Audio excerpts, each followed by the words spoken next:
નમસ્કાર દર્શક મિત્રો, જીએસટીવીની વિશેષ રજૂઆત યસ ડોક્ટર સાથે હું છું દેવાંગ। દર્શક મિત્રો, યસ ડોક્ટરમાં આપણે જે તે વિષયના નિષ્ણાત ડોક્ટરોને બોલાવીને તેમની સાથે તે વિષય ઉપર ચર્ચા વિચારણા કરીએ છીએ અને આપના મનમાં ઉદ્ભવતા કેટલાક એવા સવાલો હોય છે એ સવાલોનું સમાધાન પણ મેળવતા હોઈએ છીએ। દર્શક મિત્રો, આજે યસ ડોક્ટર કાર્યક્રમમાં વાત કરવી છે પ્લાસ્ટિક સર્જરી વિશે। નોર્મલી દરેકના મનમાં એવું હોય છે કે પ્લાસ્ટિક સર્જરી એટલે એવું કે કદાચ અકસ્માત થયો હોય અથવા તો દાઝી ગયા હોય ને જો સ્કિન બળી ગઈ હોય ને એની જગ્યાએ જો નવી સ્કિન બેસાડવાની હોય તો તમારે પ્લાસ્ટિક સર્જનની જરૂર પડે। બિલકુલ સાચી વાત છે, પણ એ સિવાય પણ પ્લાસ્ટિક સર્જરી અને પ્લાસ્ટિક સર્જન એ શું કરી શકે હોય તો શું એમાં પણ હેર ટ્રાન્સપ્લાન્ટમાં પણ શું પ્લાસ્ટિક સર્જનની જરૂર પડે? ઘણા ઓછા લોકો કદાચ જાણતા હશે। અચ્છા, બીજી ઘણી એવી બધી બીમારીઓ છે કે જેમાં આપણે પ્લાસ્ટિક સર્જન પાસે જવું પડે, એ વિશે આજે વાત કરવી છે અને વિસ્તૃત રીતે સમજવું છે એ દર્દ, એ રોગ વિશે અને એની સારવાર વિશે। અને એ માટે જ પ્રખ્યાત આશકા હોસ્પિટલના નિષ્ણાત plastic surgeon doctor Sohil Shah આપણી સાથે જોડાયા છે। સોહિલભાઈ, સ્વાગત છે આપનું। નમસ્કાર। દર્શક મિત્રો, સોહિલભાઈ લગભગ છેલ્લા 8 વર્ષથી આ ફિલ્ડમાં પોતાનો બહોળો અનુભવ ધરાવે છે અને અત્યાર સુધીમાં લગભગ હજારો પેશન્ટને તેઓ સારવાર કરી ચૂક્યા છે। ત્યારે આજે સોહિલભાઈ પાસેથી જાણીશું કે પ્લાસ્ટિક સર્જરી વિશે અને એ વિષય ઉપર તેમના ઊંડાણ અભ્યાસ વિશે। સોહિલભાઈ, મેં પહેલા જેમ કીધું પ્રસ્તાવનામાં કે ઘણા બધા લોકો એવું માનતા હોય છે કે પ્લાસ્ટિક સર્જનનું કામ શું હોય કે ભાઈ દાજ્યા હોય અથવા તો ક્યાંક ચામડી અકસ્માત થતા ઉખડી ગઈ હોય તો ત્યાં પ્લાસ્ટિક સર્જરી થાય, પણ એ કહો કે આ પ્લાસ્ટિક સર્જરી છે શું, એની ડેફિનેશન શું અને કેટલા પ્રકારની હોય છે? પ્લાસ્ટિક સર્જરીમાં મૂળભૂત રીતે બે ભાગ પાડી શકાય। એક છે પ્લાસ્ટિક એન્ડ રિકન્સ્ટ્રક્ટિવ સર્જરી અને બીજું છે કોસ્મેટિક સર્જરી। જે રિકન્સ્ટ્રક્ટિવ સર્જરી નામ જ સજેસ્ટ કરે છે કે કંઈક રિકન્સ્ટ્રક્ટ, ફરીથી બનાવવું। તો રિકન્સ્ટ્રક્ટ સર્જરી એટલે અકસ્માતે, કુદરતી રીતે અથવા જન્મથી જે બી ખોડ ખાપણ હોય કે અકસ્માતથી ખોડ થયેલી હોય તો તેને કવર કરવા માટે, ટિશ્યુ કવરેજ આપવા માટે અને એને ફરીથી રિકન્સ્ટ્રક્ટ કરવા માટે કે એમાં ફંક્શનાલિટી રિસ્ટોર કરવા માટે જે સર્જરી થાય એ broadly plastic surgery, plastic and reconstructive સર્જરીમાં આવે છે। જેમ કે એક્સિડન્ટ થયા પછી શરીરના કોઈ પણ ભાગમાં ખોડ થઈ હોય, ત્યાંનું માંસ કે તેના ટિશ્યુ બધી લોસ થઈ હોય તો તેને કવરેજ આપવું, જન્મજાત કપાયેલા હોઠ, તાળવા કે તેની ડિફેક્ટ હોય એને સારવાર કરવી, અકસ્માતથી આંગળીઓ કપાઈ ગઈ હોય, હાથ કપાઈ ગયો હોય તો તેને જોડવાની સર્જરી કરવાની। આ ઉપરાંત બર્ન્સ, જે મોટા ભાગે તો ખ્યાલ છે કે બર્ન્સમાં કોઈ પણ ઇમરજન્સી જે સારવાર આપવાની હોય એ તેમજ બર્ન્સ પછી જે લાંબા સમય સુધી તેમાં ખોડ ખાપણ રહી ગયો હોય તેની સારવાર કરવી એ બી પ્લાસ્ટિક સર્જરીમાં આવે છે। આ ઉપરાંત એક્સિડન્ટમાં થતા જડબાના ફ્રેક્ચર અને તેમજ આંગળીઓના ફ્રેક્ચર એ બી પ્લાસ્ટિક સર્જરીમાં આવે છે। હવે કોસ્મેટિક સર્જરી, તો આ વાત થઈ રિકન્સ્ટ્રક્ટિવ સર્જરી, ઓકે, અને એના પછી કોસ્મેટિક સર્જરી। હા, જે કોસ્મેટિક સર્જરીમાં આવે છે, જે આપણને બધાને ખ્યાલ છે કે કોસ્મેટિક સર્જરી એટલે બેઝિકલી શું છે કે જે એમાં આપણે શું પ્રયત્ન હોય છે કે બી the best version of your self, કે જેમાં આપણે તમારું જે બેસ્ટ વર્ઝન છે એ બહાર લાવવાની કોશિશ કરતા હોઈએ છીએ। ચહેરા પરના જે નાની મોટી ખોડ હોય તો એ આપણે સુધારવાની કોશિશ કરતા હોય છે। ઉંમર સાથે પોપચા ઢળી પડ્યા હોય તો તેની સર્જરી, નાકમાં કોઈ પણ ખામી હોય અથવા નાકમાં સુધારો કરવો હોય તો તેની સર્જરી છે, જેને રાઇનોપ્લાસ્ટી કહેવાય છે। લાઇપોસક્શન, જે શરીરમાં અમુક ભાગમાં ચરબી જમા થાય તો તેને સપ્રમાણ કરવા માટે જે વપરાય છે તેને લાઇપોસક્શન કહેવામાં આવે છે। સ્ત્રીઓના જે સ્તનના નાના મોટા કરવાની સર્જરી છે। પુરુષોમાં જે સ્તન મોટા થાય જેને ગાયનેકોમાસ્ટિયા કહેવાય તેની સર્જરી છે। અને જે લોકોને આજના સમયનો જે મોટો એક પ્રશ્ન છે કે નાની ઉંમરે વાળ ખરી જાય છે તો એમાં હેર ટ્રાન્સપ્લાન્ટ કરવાની સર્જરી છે, જે એપી પ્લાસ્ટિક સર્જરી કોસ્મેટિક સર્જરીમાં આવે છે। ઓહ, તો વાળ ખરવાની સર્જરી પણ કોસ્મેટિક સર્જરીમાં અને એમાં પણ પ્લાસ્ટિક સર્જનનું કામ પડે છે। તો સોહિલભાઈ, એ જણાવો કે આ કોસ્મેટિક સર્જરીમાં તમે જે હેર ટ્રાન્સપ્લાન્ટની જે વાત કરી એના વિશે થોડું વિગતવાર જણાવો, કારણ કે આફ્ટર 30 કે 40 પુરુષોમાં પ્રમાણ વધતું હોય છે અને ઘણા બધા લોકો હેર વિવિંગ ને એ બધું કરાવતા હોય છે, એટલે શું છે? જે હેર ટ્રાન્સપ્લાન્ટ છે એ કોસ્મેટિક સર્જરીનો એક અગત્યનો ભાગ છે। આ હેર ટ્રાન્સપ્લાન્ટ, જે વાળ ખરી જવાની સમસ્યા છે આજના સમયમાં નાની ઉંમરે જોવા મળે છે। એમાં ઘણા પરિબળો ભાગ ભજવતા હોય છે। કે એક તો જે આજના સમયનું આપણું પ્રદૂષણનું પ્રમાણ છે ખૂબ જ વધી ગયું છે, પ્લસ આજની ફાસ્ટ લાઈફમાં ખોરાક ન્યુટ્રિશનનું પ્રમાણ ઘણું ઓછું છે, અને સ્ટ્રેસ લેવલ તો બધાને ખ્યાલ છે કે કેટલો કોમ્પિટિટિવના સમયમાં ઘણો વધી ગયો છે. તો આ બધા ફેક્ટર પ્લસ વંશ પરંપરાગત જે વંશિક છે પરિબળો, તેને લીધે બી વાળ ખરવાનો હવે વધતું જાય છે. અને એમાં બેઝિકલી જે આપણી હેરલાઇન, જે વાળની લાઈન છે, એ પુરુષોમાં ધીરે ધીરે પાછળ જતી જાય છે. એને જ હેરફોલ કહેવામાં આવે છે, જેના ગ્રેડ છે. તો એ પ્રમાણે, એ ગ્રેડ પ્રમાણે તેની સારવાર કરવામાં આવે છે, જેમાં બેઝિક છે એ હેર ટ્રાન્સપ્લાન્ટ.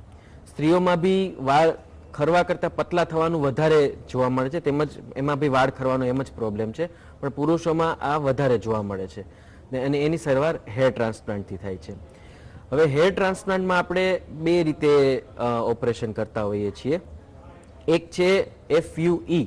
જે FUE છે એ એમાં શું કરતા હોય છે કે એક વાળના મૂળ આપણે કાઢી અને જે હેર લોસનો એરિયા છે તેમાં આપણે પ્રત્યારોપણ, ટ્રાન્સપ્લાન્ટ કરતા હોઈએ છીએ. અને બીજું છે FUT. એટલે જે FUT માં છે એ બે કાન વચ્ચેનો જે પાછળનો ભાગ છે, જે પરમેનન્ટ હેરનો પાર્ટ છે, એમાંથી આખી સ્કિન વાળ સાથે લઈ અને પછી એ સ્કિનમાંથી આપણે એક મૂળ કાઢી અને પ્રત્યારોપણ કરતા હોઈએ છીએ. આ બંને જ સર્જરી 4 થી 6 કલાકની મોટી લાંબી સર્જરી છે, અને એ સર્જરી લોકલ એનેસ્થેશિયા, એટલે કેટલો ભાગ બેરો કરીને જ કરવામાં આવતી હોય છે મોટા ભાગે. એટલે તેમાં દર્દી કે જે પેશન્ટ છે એ હંમેશા જાગ્રત અવસ્થામાં જ હોય છે, અને ઘણી વખત તો જ્યારે પ્રત્યારોપણ કરતા હોય છે ત્યારે ટીવી કે મોબાઈલ બી જોઈને ઓફિસ પ્રોસિજરની જેમાં થતું હોય છે. હેર ટ્રાન્સપ્લાન્ટ કર્યા પછી લગભગ 4 થી 6 મહિના પછી એમાંથી રિઝલ્ટ દેખાવાનું સ્ટાર્ટ થતું હોય છે, કારણ કે વાળના મૂળને ગ્રો થતા મિનિમમ 4 to 6 months જેવો સમય લાગે છે. અને આ રીતે જે, અને હેર ટ્રાન્સપ્લાન્ટ કેમાં કરવાની જરૂર પડતી હોય છે કે જેમાં આજના ટાઈમમાં જે 25 થી 35 વર્ષના યુવાનોમાં જે હેર ટ્રાન્સપ્લાન્ટનું ઘણું, હેર લોસનું ઘણું પ્રમાણ વધી ગયું છે, તો તેને લીધે આપણે હેર ટ્રાન્સપ્લાન્ટ કરવાની જરૂર પડતી હોય છે. સોલભાઈ, હેર ટ્રાન્સપ્લાન્ટની તમે વિગતવાર વાત કરી કે 4 થી 6 કલાકનો સમય લાગતો હોય છે. પુરુષોમાં પણ હેર લોસ થતા હોય, સ્ત્રીઓમાં પણ હેર લોસ થતા હોય છે. પણ કોને આ હેર ટ્રાન્સપ્લાન્ટ કરાવી શકાય? કારણ કે એમાં કોઈ ઉંમરનો બાદ ખરો, અને બીજું કે બીજી કોમોર્બિડિટી, બીજી કોઈ બીમારીથી જો કોઈ દર્દી પીડાતા હોય અને હેર લોસ થયા હોય તો એમાં એ શક્ય ખરું? હેર ટ્રાન્સપ્લાન્ટ એ બેઝિકલી કોઈ પણ, આઈડિયલી કોઈ પણ કન્ડિશનમાં આપણે કરી શકાય છે, પણ જેમાં કોમોર્બિડ કન્ડિશન જે તમે કહ્યું, જેમ કે ડાયાબિટીસ છે, બ્લડ પ્રેશર છે, તો એમાં આપણે થોડું સાવચેત રહીને કરતા હોઈએ છીએ.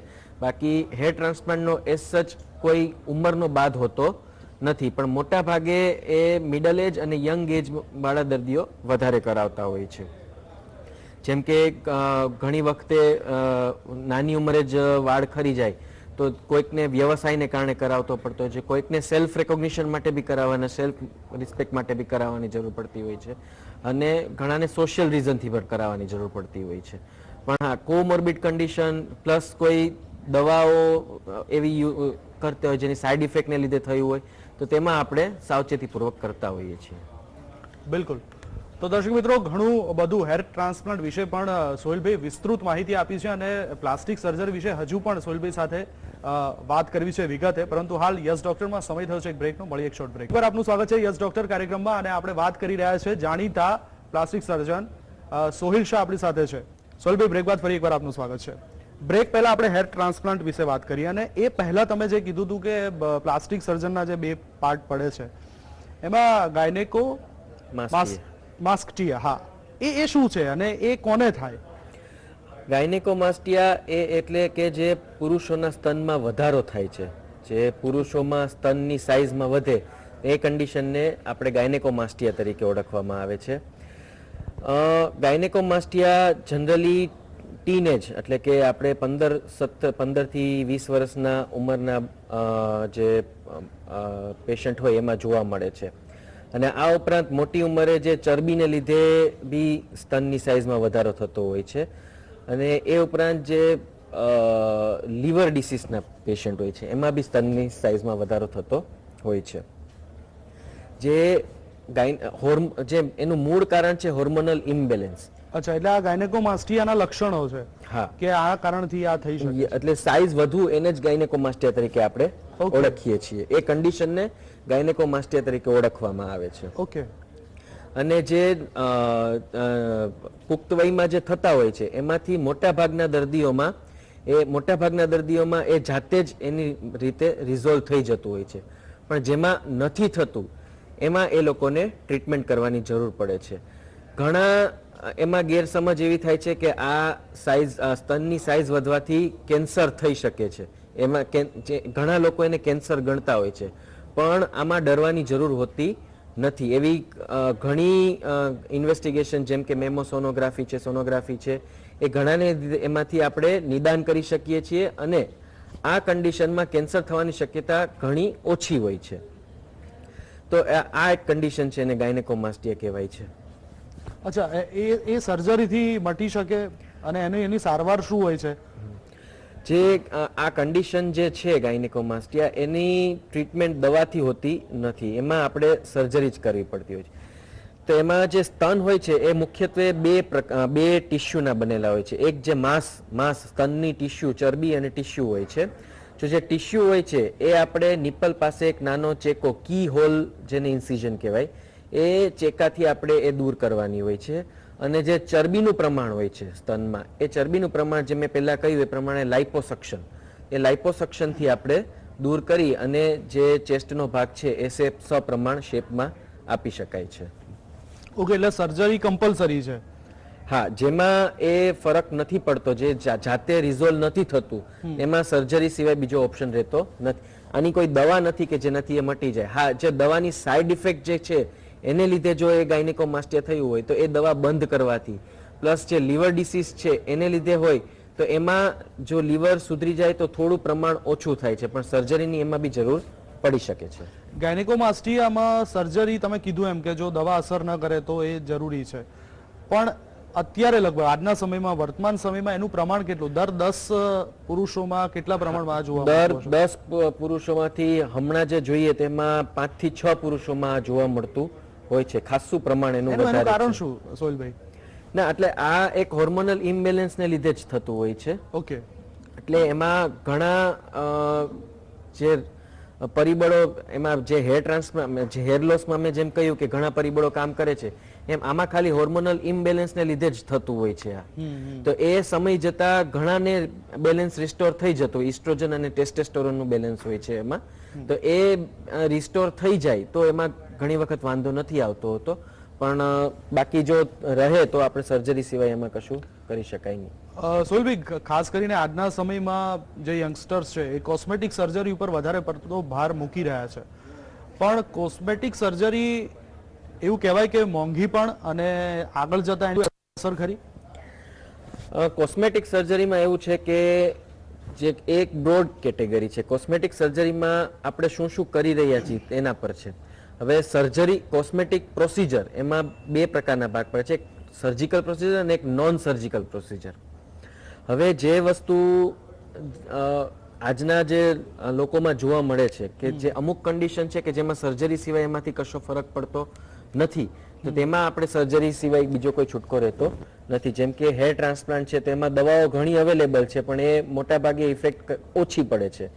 પણ એમાં બી નોન સર્જિકલ વસ્તુ હેર રિસ્ટોરેશનમાં ઘણી હોય છે, જેમ કે પીઆરપી, પ્લેટલેટ રિચ પ્લાઝમા. તેમાં દર્દીનું પોતાનું જ લોહી લઈ અને તેમાં ઘટકો છૂટા પાડે, તેમાંથી એક હોય છે પ્લેટલેટ.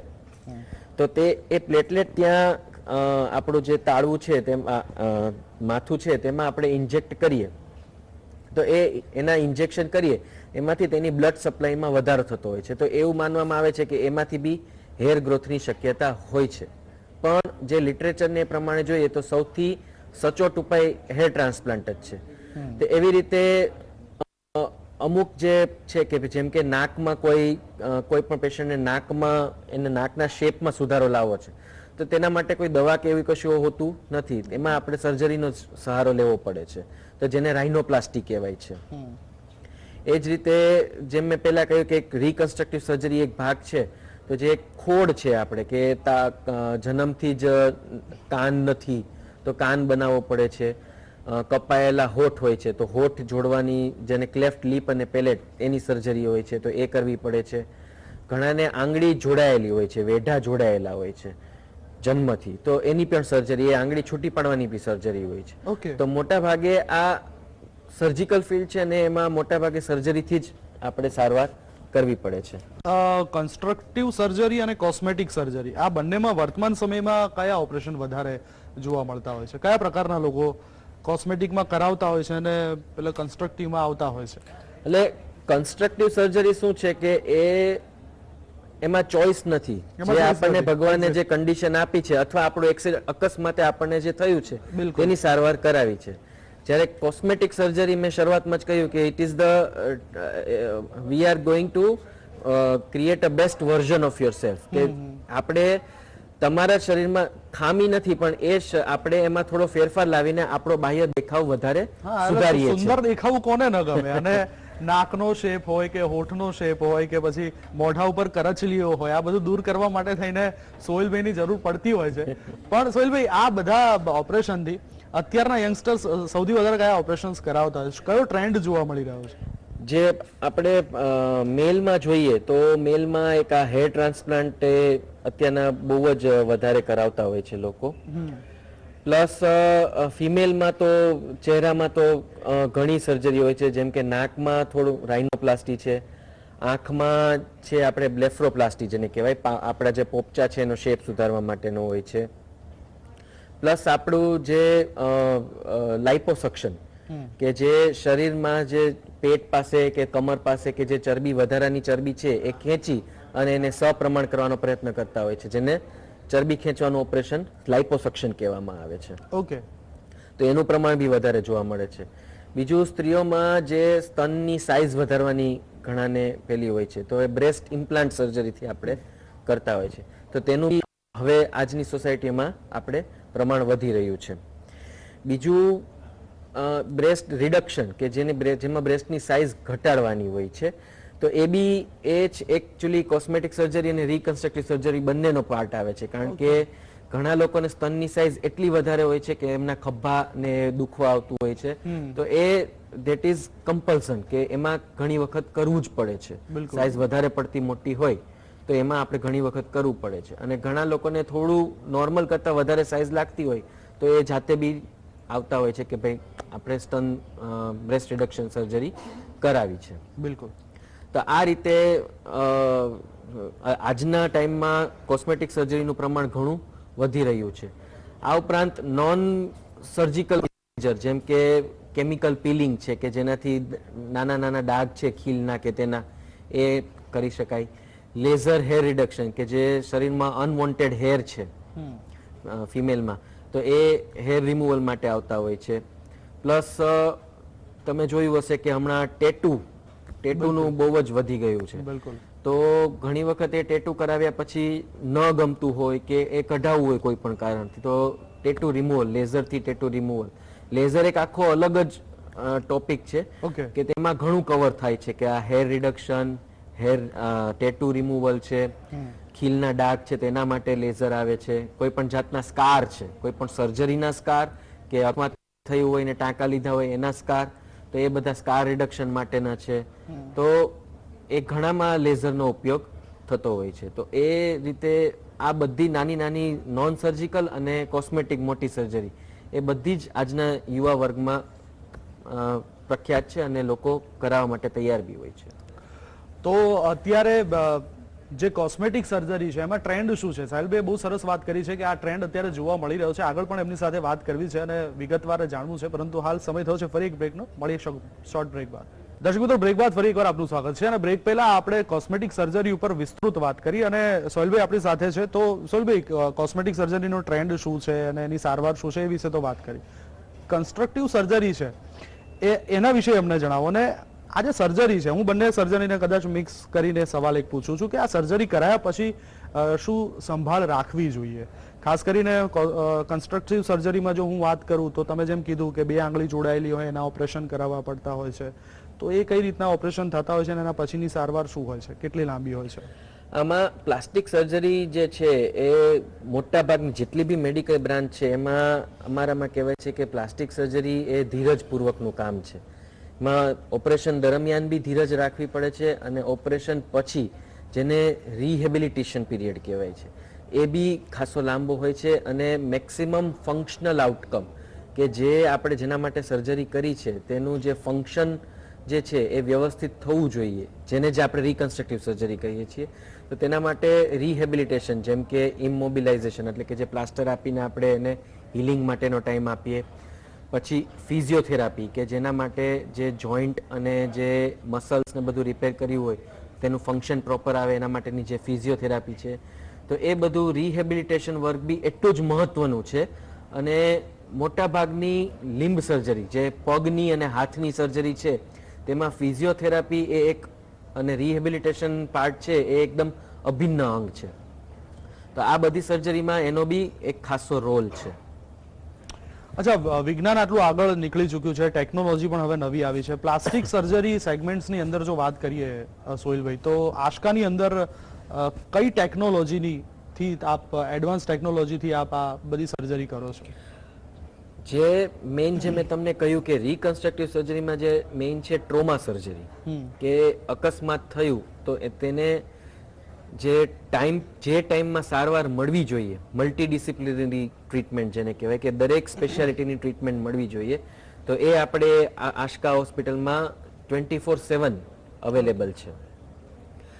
ખાસ કરીને પેશન્ટ આવે તો ત્યારે તેનું જે એમરજન્સીમાં જે સારવાર થવી જોઈએ, જેને પ્રાથમિક સારવાર કહેવાય કે તેને બ્લડ લોસ થયેલો છે તો એ કરાવવું, પ્લસ તેના લોહીની તપાસ મોકલીને બીજી કોઈ પ્રોબ્લેમ નથી એ આપણે સિલેક્ટ કરવું, પ્લસ જે બી સ્પેશિયાલિટીનું એમાં અવેલેબિલિટી જરૂર છે એ બધા જ ડૉક્ટરોનું કોઓર્ડિનેશન કરી અને તરત સારવાર શરૂ કરવી એ, પ્લસ નિદાન માટે જે હાઈટેક સિટી સ્કેન જોઈએ કે જેના માટે જે હેડ ઇન્જરી હોય અથવા બીજા કોઈ પેટની અંદર ઇન્જરી હોય તો તરત એમાં નિદાન થવું જરૂરી છે.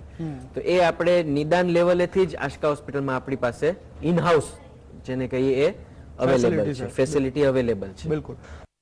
પછી આપણે પ્લાસ્ટિક સર્જરીમાં કરીએ કે ભાઈ કોઈ પેશન્ટની આંગળી કટ થઈ ગઈ છે કે હાથ કટ થઈ ગયો છે, તો તેમાં એ બહુ લાંબી સર્જરી, એ લગભગ 10 થી 12 કલાક સર્જરી ચાલે, કારણ કે એમાં લોહીની નસ રિપેર કરવાની હોય, જે ટેન્ડન હાથની મુવમેન્ટ માટેની નસ છે એ રિપેર કરવાની હોય, સેન્સેશન અને જે આ આપણા બ્રેઇનમાંથી જે સિગ્નલ લાવે છે નર્વ્સ એ બી રિપેર કરવાનું હોય, પ્લસ હાડકા માટે જે હાડકું જોઈન્ટ કરવા માટે વાયર કે પ્લેટ નાખવાની હોય. તો આ બધું જ કરવાનું હોય તો એમાંથી જે બ્લડ વેસલ ને નર્વ રિપેર કરવાની હોય છે તે માઇક્રોવાસ્ક્યુલર સર્જરી જે બી એક પ્લાસ્ટિક સર્જરીનો ભાગ છે. તો એ માઇક્રોવાસ્ક્યુલર સર્જરી માટે જો આપણે એ માઇક્રોસ્કોપમાં કરીએ, નામ જ સૂચવે છે કે it is a microvascular surgery, તો એ સારું જો માઇક્રોસ્કોપ અવેલેબલ હોય તો એમાં રિઝલ્ટ વધારે સારું આપે, તો એ બી આપણે ત્યાં અવેલેબલ છે. ઓકે. આ ઉપરાંત જે એક બેઝિક ઓપરેશન થિયેટર જે લાઇટિંગ ને બધું જે મોડ્યુલર ઓપરેશન થિયેટર જેને કહેવાય કે જે બધી જગ્યાએ નોર્મલ હોસ્પિટલમાં આપણા જે નર્સિંગ હોમ છે એમાં અવેલેબલ હોતું નથી, તો એ આપણે અવેલેબલ છે. એટલે આ પ્રકારની ઇમરજન્સી અને જે જટિલ સર્જરી છે તે કરવામાં આપણને વધારે આસાની રહે છે અને પેશન્ટને સારું આઉટકમ મળી શકવાની શક્યતા વધી જાય છે. બિલકુલ. આમ તો સોહિલભાઈ, જ્યારે કન્સ્ટ્રક્ટિવ સર્જરીની તમે વાત કરી તો એક ખાલી એક ઉદાહરણ તરીકે સમજવું છે કે ચામડી બળી ગઈ હોય અને જો નવી ચામડી નાખવાની હોય તો એવું કહેવાય છે કે ચામડી એક એવો શરીરનો ભાગ છે કે એ ફરીથી ઉપર લેયર એના બનતા રહે છે, તો પછી પ્લાસ્ટિક સર્જરી કયા સંજોગોમાં કરવી પડે ને કોણ નક્કી કરે? નક્કી કરવા માટે તો પ્લાસ્ટિક સર્જન પોતે જ નક્કી કરે, એટલે બેસ્ટ જજ તો એ જે તમારા ડોક્ટર જે પ્લાસ્ટિક સર્જન જે કન્સલ્ટન્ટ છે એ જ નક્કી કરે. પણ પ્રાથમિક ખ્યાલ આપવું એક તો કે જે ચામડીના લેયર એટલે ચામડીના મુખ્યત્વે એપિડર્મિસ અને ડર્મિસ એ બે લેયર હોય છે અને પછી આપણે ચરબીનો ભાગ આવી જાય છે. તો પર્ટિક્યુલરલી બર્ન્સના સંદર્ભમાં વાત કરીએ તો જે ઉપરનો ભાગ બળેલો હોય એને જેને ફર્સ્ટ ડિગ્રી બર્ન્સ કહેવામાં આવે છે, તો તેમાં ડ્રેસિંગની જરૂર પડે છે, બીજી કોઈ સર્જરીની જરૂર પડતી નથી. પછી જે સેકન્ડ ડિગ્રી બર્ન્સ કે જેમાં ડર્મિસ એટલે કે નીચેના લેયરનો ભાગ બી ઇન્વોલ્વ થાય, તો તેમાં કેટલી થિકનેસથી બળેલું છે, કેટલા લેયર સુધી બળેલું છે એના ઉપર સારવારનો આધાર રાખતા હોય છે. જો એ સંપૂર્ણ રીતે બળી જાય અને જો છેલ્લે જેને રો એરિયા કે જે લાલ માંસ બનતું હોય તો તેમાં આપણે સ્કિન ગ્રાફ્ટિંગ એટલે કે ચામડી મૂકવાનું ઓપરેશન કરતા હોઈએ છીએ. ઓકે દર્શક મિત્રો, પ્લાસ્ટિક સર્જરી વિશે આજે વિસ્તૃત જાણ્યું કે કન્સ્ટ્રક્ટિવ સર્જરી અને કોસ્મેટિક સર્જરી, પ્લાસ્ટિક સર્જરીની અંદર પણ આ બંને સેગમેન્ટ પડતા હોય છે અને એ બંનેની અંદર પણ કેટલા ઓપરેશન્સ થાય છે, કેટલી સર્જરી થાય છે, ખૂબ વિસ્તૃત રીતે આજે સોહિલભાઈ આપણને જણાવી છે અને દર્શક મિત્રોને ખૂબ ઉપયોગી માહિતી આપી છે. સોહિલભાઈ, તમારો ખૂબ ખૂબ આભાર અમારી સાથે જોડાયા તે બદલ. દર્શક મિત્રો, યસ ડોક્ટરમાં અત્યારે બસ આટલું જ. ફરી મળીશું એક નવા વિષય સાથે. વધુ સમાચાર અને અપડેટ માટે આપ જોતા રહો GS TV.